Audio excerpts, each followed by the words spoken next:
And we're back with XR at Work. Hey, everybody. I'm Scott, your host. Been a while since we've done a podcast episode, but super excited about today. If you're new to the podcast or to the XR at Work community, we are a group of extended reality practitioners that put immersive and emerging technology into industrial enterprise environments. And so we are excited today. We have Mark Giles here from AMG World and all the way from across the pond. So we have, you'll notice, dueling accents here. We are not both from Georgia in the United States, that's for sure. Mark, tell us about AMG and about the conferences that you guys have in your portfolio.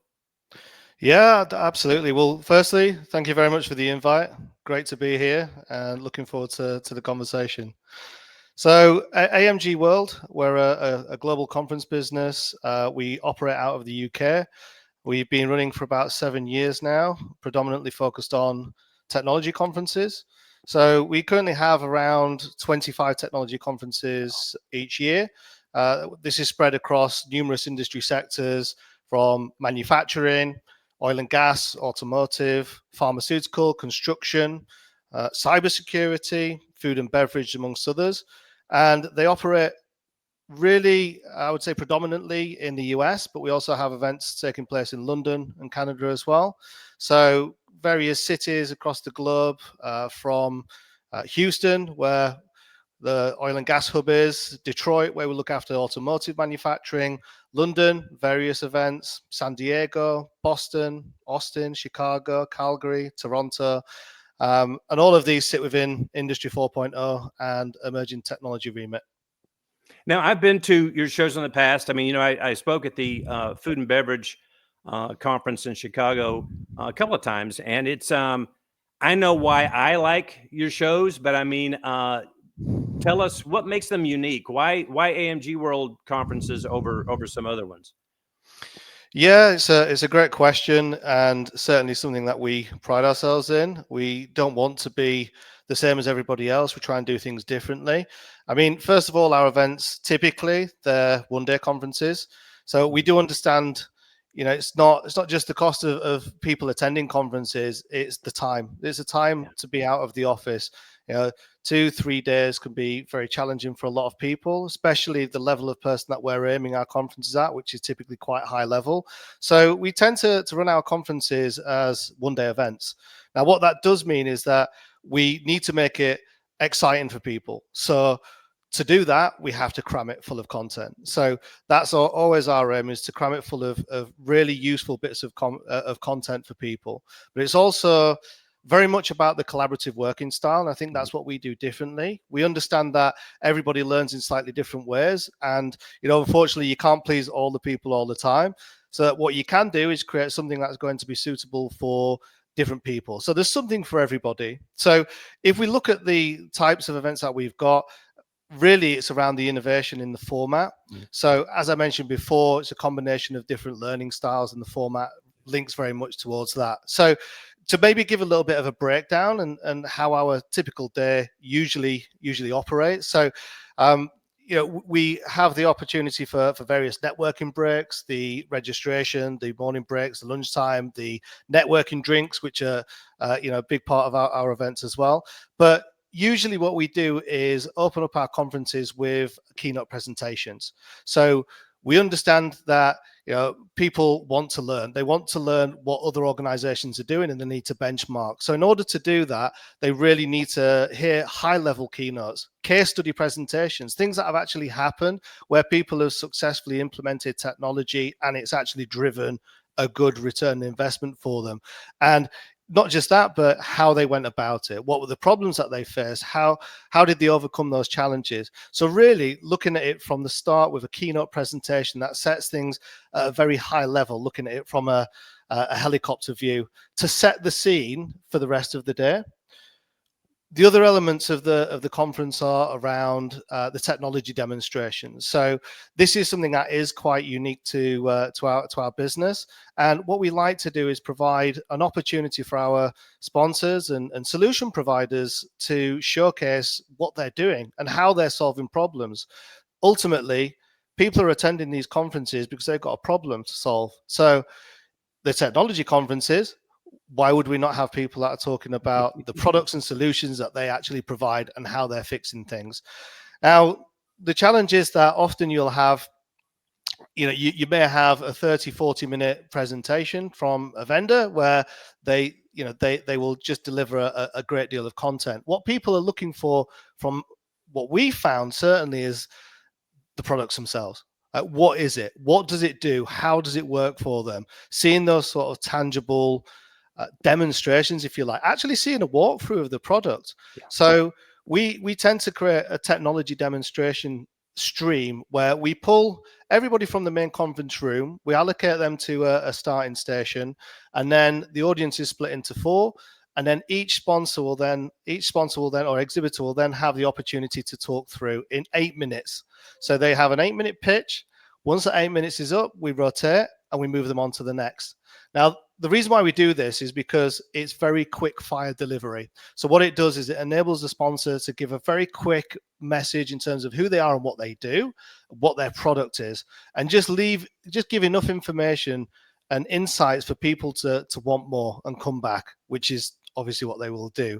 So it's just great for people to see the product in action. But the other thing as well is, I've been to so many of these events in the past, my own and other events, and going back to what I said before, everybody is different, right? You can't please all the people all the time. Everybody is different, and they might have different objectives, but also there might be different styles of people. Like, they might not be comfortable being that sole person going over to an exhibition booth and getting involved in a conversation. They might not be the sign off, and they might not want to get involved in that conversation. So what this does is it presents an opportunity for the sponsor, for the exhibitor, to present to absolutely every single person within the conference, but it also gives the opportunity for that person to hear the pitch, learn a lot more about it, but actually have that step back if they need to. So they can go back on their own accord, they can continue the conversation, or they can just simply relay that information back. But the point is that from both sides, the situation is very comfortable. The other element. Yeah. Yeah, go ahead. I say it. All these things are things that I've seen about the AMG World conferences that are different, they're unique, and that I really like. Yeah, absolutely. Yeah, I mean, it's coming fresh off of one of our conferences a couple of weeks ago in Houston. What's really, for me as a conference organizer, there's so much time and effort that goes into this. Yeah. And, 6, 7, 8 months.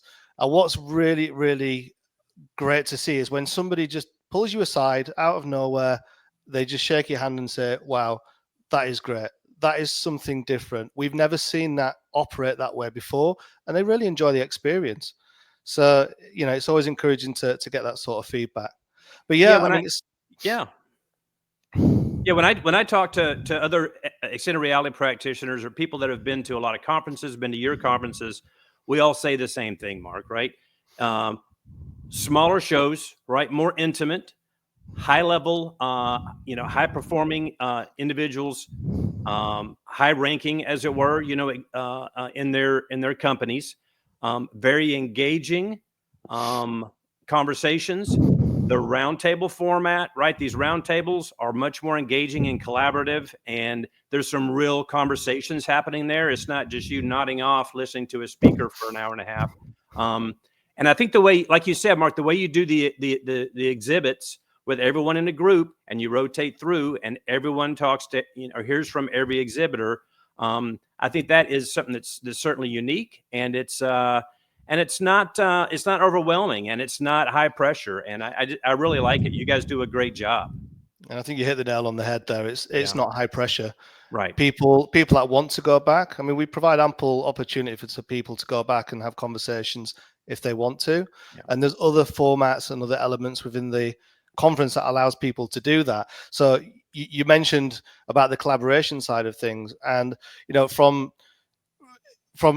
experience, feedback, working in the industry for many years, people attend conferences for different reasons, right? So it could be that they want to network, they might want to meet with new people, they might want to just listen to some presentations, but ultimately the big objective for most organizations, and why they get signed off to attend these things and spend a day out and pay however much money they are to attend, is because they've got a problem to solve, right? So if they've got a problem to solve, then what they need to do is be able to go into a conference, actually lay down what that problem is, and work collaboratively with other people to solve that problem, which is where and you mentioned the roundtables as well. So this is where the roundtables come in. I mean, and we may have seen various versions of this at different conferences, but what we do is we the very very well planned behind the scenes and very well structured as well. But we have leaders, basically a moderator. That moderator is the expert in the field. They're responsible within the discussion to structure it, to lead it, to provide a format for people to engage. But ultimately, what they're trying to do is ask the audience, which typically is between 15 and 25 people, and they're asking them, why are you here? What is the purpose? What's your objective? Like they could choose, there'll be 4 or 5 sessions running at the same time. Why have you attended why have you chosen to attend my session over the others? And there's usually a very specific reason. It's, it could be that they've got a specific problem that they've not been able to solve. Now, the job of the moderator isn't necessarily to solve that problem, because nobody knows everything, right? You can only do so much in an hour. Yeah. Exactly. But the idea is that everybody's from different backgrounds, different skill sets, different projects, different companies, different levels of experience. But with the collective, 25 people at a very high level, somebody might have fixed it. And that's the idea, is you want somebody to be able to structure that. So it's not just a free for all conversation. You've got somebody that can structure that conversation and ensure that it's steered in the right direction. And this is an element that people really love, because we operate under Chatham House rules. So it makes people, or it allows people to really just open up and share, just put their problems on the table. Right. And what's said in the room is kept in the room. Obviously, you can take things back to your own organization, but nobody's going to be quoted on something that they've said. Right. Yeah, I would say that AMG World conferences that I've been to, much to your point, these are not conferences that and I think the XR at Work community thrives on this, Mark. These are not conferences to go to if you want to sit in the back on your phone and tune out, all day. These are conferences where you can go get real world actionable advice, guidance, encouragement. That's what we're about with XR at Work, and that's what you guys are about with your conferences at AMG World. And I think it's great. Thank you. How can companies get involved in what you're doing? I mean, you got a newsletter. What are some good ways for companies that are interested in your conferences to plug in? So I would say typically split into 2 main areas. So, I mean, the way that we generally define things is we would have what we call the end user opportunities. So, for the food and beverage, as an example, it would be the manufacturers, and then the technology providers would ultimately make up the sponsorship opportunities. So we split it into those areas. If somebody wants to get involved in our event from an end user perspective, and there's various different elements, and I can revert back to the format that we just talked about. So they can become presenters, so talk about something that they've done specifically, whether it's a case study. They talk about their experiences. They could become a moderator, so structuring and leading the conversation within the roundtables. They could become a panelist. So we do also run a panel discussion at the end of the day. And that is designed. So, you start the day with the presentations. You have the technology demonstrations, which are the solution providers providing insights into how they can help. Then you have the roundtable discussions where you get the golden nuggets. These are all the problems. And then the panel discussion takes place at the end of the day, which essentially pieces everything together. So that's the final opportunity for people to ask some of the moderators and the people in the industry. We haven't been able to get all of the information today, and obviously we're forcing people to choose one session over another. So what have they missed out on? And this is the opportunity to relay that sort of information back. So there's some of the elements on for the conference on the actual day of the event. In the lead up, we do various other elements like interviews. We often speak with our presenters and speakers, and we ask them specific questions. We get insights from that perspective. We've recently formed an advisory board for one of our conferences, which allows people to come together and shape and influence the agenda, and basically exchange ideas. But then The second part of it is probably more around the sponsorship side. So we, as a business, we proactively go out and we speak to the industry. So the way that as I've talked about solving problems, ultimately that's why our events exist. We want to solve problems for the industry. The only way we can do that is by listening to the industry. So we go out and we research, we interview, and you've been involved in these before, Sure. Scott. Yeah. You know, you've contributed to a number of our events in the past, but without your insights, it's not possible. What we need to do is understand from the industry what is happening right now, what are you finding problematic, what is challenging, and then ultimately we go out and we find people that can talk about that knowledgeably, people Yeah. that have potentially solved it. Right. Um, Right. and then So you guys obviously, aren't you're not just doing conferences, right? You've got engagement before, during, and after. You've got a kind of a full ecosystem of ways that companies can be a part of speaking to you and hearing from you, kind of again, before, during, and after whatever conference they go to. Yeah. absolutely, yeah, Yeah. That's absolutely. So terrific. yeah, so we often push out various bits of content. As I say, it could be Yeah. interviews. We also run what we call virtual roundtables. We do Mhm. webinars. Mhm. We pull industry together. We share that information in the lead up to events. So, very much like we're having a discussion today. And again, Scott, I know you've been involved in some of our virtual discussions. Essentially, what we do is get maybe some of the speakers together ahead of the event to share some insights into what they're going to be talking about, but also the challenges. So, we push that information out to the industry. We've got all sorts of content available across our website, our corporate website, and all of the individual events across various different sectors. Now, all of these events, I mean, how many events will you do in a year? 15, 20 at least, right? 25, yeah, 25, 25. So all 25. these events, and as I look at them, of course, they're spread across different verticals and different types of manufacturing or production, but they all have some tie into technology in some way. Isn't that right? That's absolutely, yeah, yeah.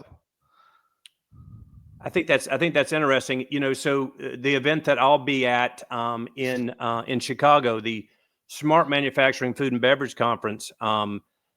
It's interesting because from my day job, we'll have a lot of our customers that'll be there. We provide products for food and beverage, and I know a lot of them will be at the show, be at the conference. Some of them are speaking, and it's great for me to be able to talk tech with our customers. And I think that's the nice thing about AMG World is you provide these opportunities for suppliers and customers to be able to get in adult conversations and meaningful conversations about the technology side of the business, right? That's got to be a huge benefit for everyone. Absolutely, absolutely. So that show coming up, the Smart Manufacturing Food and Beverage Conference in Chicago, it's on April 3rd, right? Tell us Correct. about that. What can people expect from that? More of the same, I would imagine, is the format for your other shows. Yeah, so I guess ultimately it's going to be what I said earlier throughout this conversation. I mean that's how most of our events are set up. I mean the Smart Manufacturing Food and Beverage Conference is just, as I say, it's one of many. We do various smart manufacturing Mhm, events, from smart manufacturing for automotive, mhm. aerospace and defense, pharmaceutical, and obviously the food and beverage, but both in the US and in Europe as well. But the event that you're taking part in on the 3rd, it'll take place in Chicago. Ultimately, it's a high level event. It talks about technology industry 4.0, but it focuses on driving business value. So Yeah. more specifically, it will look at things like how do you create a technology roadmap? So how do you manage change? How do you overcome resistance to Mm, change? I'm sure that's a hot topic for a lot of people in the technology realm. yeah. Data transformation. Organizations are all at different levels, and Sure. we talk about AI, and we've been talking about it for a long time, but conversations I'm having even to this day are still pushing back and saying, well, actually we need to get our data in order. We need to look at things, from the very start. We need to get things in the right place before we can actually leverage it and maximize the ROI from AI and other tools like that. Right. It'll talk Right. about implementation, scalability, cybersecurity, and various other elements as well. So if someone watching this podcast takes what I think is good advice, which is to take a look at the AMG World website, look at the conferences. I mean, they're happening all the time, right, around the North America and Europe, and Absolutely. decide they want to go to one. What can they do to help kind of maximize their time at the conference that they go to? What's your guidance there, Mark? Plan ahead. Plan Okay. ahead. Like it's you will. The way I typically open up our conferences and I stand up there and I welcome everybody is really the message is as you will get as much or as little out of it as you put into it. So Yeah. what I mean by that is everything's around collaboration, right? So if we're going to focus on being collaborative, you need to get involved. You need to get stuck in. You need to plan ahead. Identify the sessions that you want to be part of. Maybe go with some questions because if you've got specific problems and things that you want to talk about, you should have them to hand. I mean, the way I like to describe it is the sessions are how do I put it? The sessions are designed by you for you, right? So the moderators are there to structure the conversation, and they'll always have an objective at the start. But the way that the roundtables are run are the first part of it is a 5-minute icebreaker to get to know each other. They're split into groups. So if you've got 20 people in a roundtable discussion, split into 4 groups. The focus of those little mini groups is why are you there? What is those what are your objectives? And then what they will do is feed that information back to the moderator, and the moderator will then steer the conversation based around that. So if you have a reason, if you have an objective, like bring it with you. Tell them. Don't be shy about it. Get involved.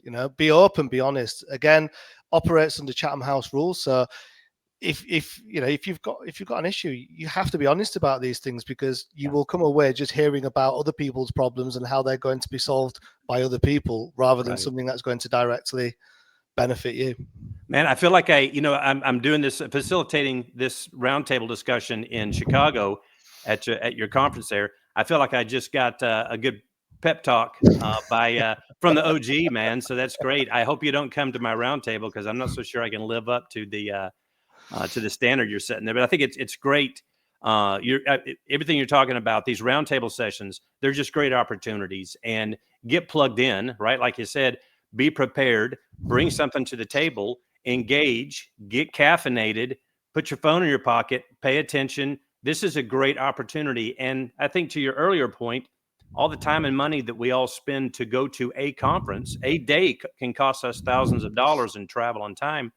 Get plugged in, right? Be part of the conversation. I think that's great advice. Absolutely.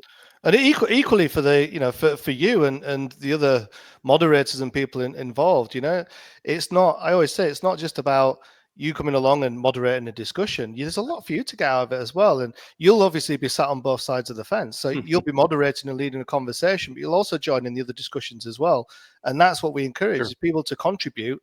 And and what you find is that a lot of similar conversations happen throughout the day, and it will start with, as I said, this set the scene with the presentations that will form the themes of the event, but then all the conversations that happen, not just in the roundtables, but what we heard about this particular piece of tech in the tech demonstrations, what people, and a lot of these great conversations continue into the networking breaks.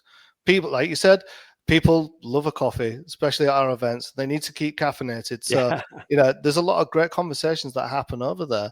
And what I would say is at our events, which can be a challenge, but also probably one of the biggest, one of the greatest things is it's often very difficult to get people to go back into the next session after the breaks because they're so engrossed in those conversations. And ultimately, that's why we exist, to solve the problems, but also to connect people.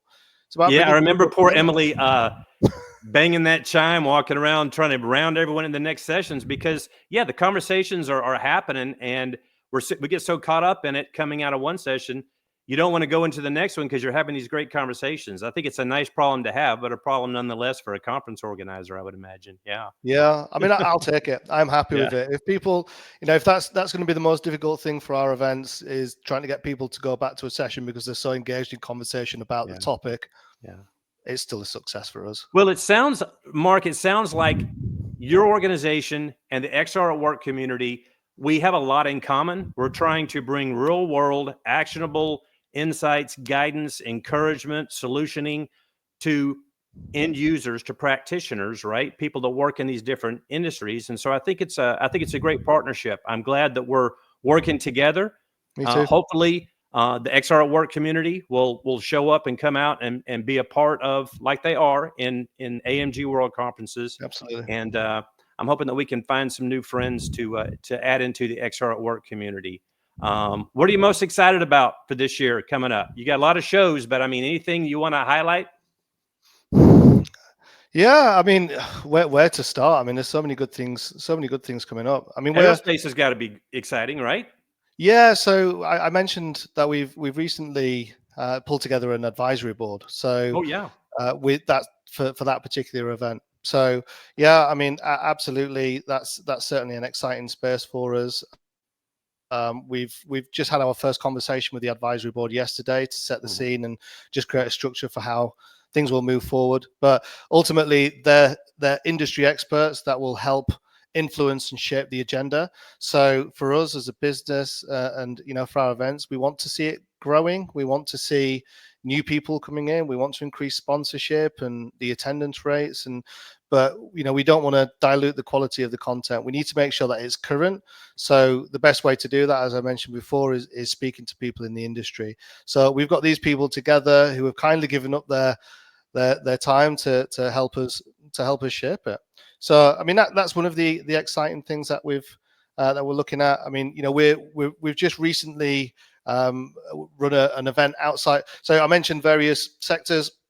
I mean, manufacturing is one of our biggest portfolios. We also operate in pharmaceutical, do a lot around labs, oil and gas. We recently ran a construction event as well, but very much around the technology space, looking at AI and data transformation. That ran in Austin recently, and we're looking to roll that out into the Canadian market and also UK. So lots of exciting stuff happening in that space. We're also looking to move into agriculture, again, around technology and data. So everything will always fall under that realm of Industry 4.0, AI, data, other emerging technology. So I guess everything is hard to pinpoint something specific. It's an exciting year ahead for us. It's neat. Yeah. I know I have peripheral kind of interests in a lot of other industries, right? So I have a daughter that works in aerospace. And so I have a real interest in all things aerospace. Right. I live, of course, in a heavy agricultural area in the South in the U.S. And I have a real interest in the use of technology in agriculture. So I'm going to see how I can plug in on some of the agriculture events that you guys do. That's super interesting. And it sounds like there's something for everyone with AMG World. That's terrific. Absolutely. And that's what, we want to remain diverse. We want to make sure that we can service as many different industry sectors as possible. Sure. I mean, there's certainly a lot of organizations and industry sectors out there. So it's exciting times. That's great. Well, good luck to you this year. I think it's going to be a great year. It's already off with a bang. I'm looking forward to being a part of your event in Chicago. And I thank you for your time, and I thank you for your partnership, Mark. Absolutely. And look, likewise, I want to thank you as well. We've been working together for a number of years now. And I think, we started working together, unfortunately, when COVID was around, and, we had to pivot our business and move a lot of the stuff online, which a lot of organizations did. But I think you were part of our first series of smart manufacturing, food and beverage conferences. So, obviously a few years ago, and things are just continuing to move forward and grow. Sure. So I thank you for your support and continued support as well. Well, you've got a great team. Yeah. Nice people all across the board. Everyone I've interacted with, I have a list of them. I'm not going to go through them, but I can tell you that people like Beth and Emily, these guys, super, super sweet people, easy to work with, smart. They understand the business you're in, and the business that your attendees are in. And it's refreshing. I appreciate it. XR at Work is proud to partner with AMG World, and we look forward to being at several events this year. We'll be at some of your events. We'll be at some other events, and we look forward to getting together and shaking hands and sharing in some caffeine. So I look forward to seeing you soon. Thanks again, Mark. No worries. Thank you very much. Take care. See you soon. All right.